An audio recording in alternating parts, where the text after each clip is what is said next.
simple ngunit masayang pamumuhay ng pamilya nila Mean.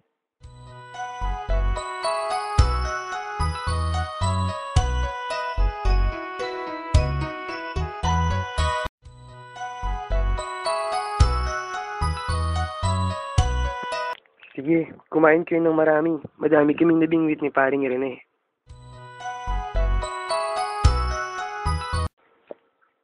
Anak, Mean, itapon mo na tong basura bago ka maglaro. Opo, Nay. Ginagawa niya lagi ang pagtatapon ng basura 3 beses sa isang linggo. Ikaw, di mo alam ang kahihinatnan ng katamaran mo at ang kawalan ng disiplina.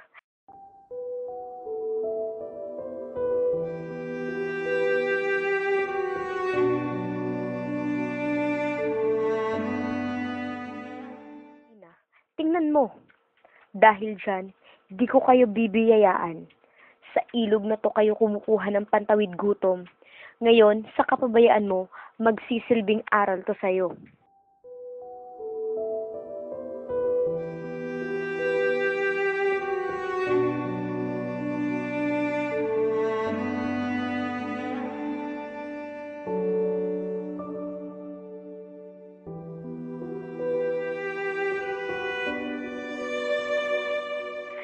Fairy, patawarin niyo na po ako. Hindi ko na po uulitin ang pagtatapon ng basura.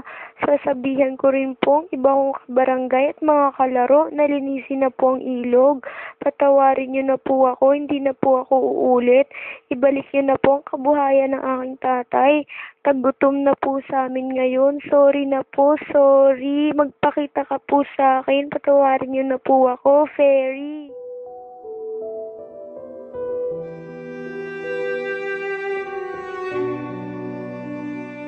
At simula nun, tinatapon na ni Mean sa tamang lugar ang kanilang basura at naging malinis na rin ang ilog.